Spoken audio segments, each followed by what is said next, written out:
Serial ये रिश्ता क्या कहलाता है में मायरा अबीरा एक होती हुई नजर आने वाली हैं, क्योंकि अब यहाँ पर मायरा का केस जो लड़ रही है वो अबीरा लड़ रही है। दरअसल दोस्तों यहाँ पर मायरा ने साफ साफ बोल दिया है कि मेरा केस मम्मा लड़ेंगी, जिसके बाद अब यहाँ पर अबीरा सीसीटीवी फुटेज दिखाती हुई नजर आएगी और सबको ये साबित कर देगी कि मायरा खूनी नहीं है, बल्कि महर ही मायरा पर हमला कर रही थी। जिसके बाद अपने आप को बचाने के लिए अपने डिफेंस में मायरा ने सिर्फ धक्का दिया था महर को, जिसकी वजह से महर सीढ़ियों से गिर गई और अचानक गिरते ही उसकी जान चली गई।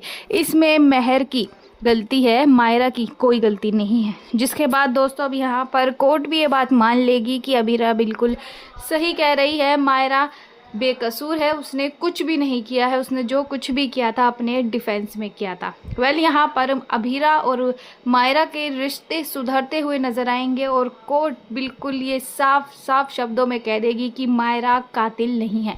जिसके बाद मायरा घर वापस आ जाएगी और अबीरा जो घर छोड़कर जाने की बात करती है। अबीरा कहती है कि मैं अपनी बेटी मुक्ति को लेकर वापस जा रही हूँ। तभी यहाँ पर मायरा अबीरा का हाथ पकड़ लेती है और मम्मा कहकर बुलाती है। ये सुनते ही अबीरा की आंखें भर आती हैं। मायरा कहती है कि आप कहीं नहीं जाएंगी, ये आपका घर है और आप मेरी माँ हैं, मुक्ति मेरी बहन है और मैं आप दोनों को यहाँ से नहीं जाने दूंगी। यहाँ पर मुक्ति और मायरा मिलकर प्लान बनाती हैं कि अब वो एक बार फिर से अबीरा और अरमान की शादी करवाएंगे। जिसके बाद अबीरा और अरमान दोस्तों आप लोगों को एक बार फिर से शादी के बंधन में बंधते हुए नजर आएंगे, जिसमें मायरा की रजामंदी होगी।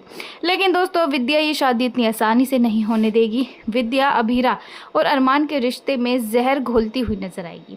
सीरियल में आया ये नया ट्विस्ट आपको कैसा लगा?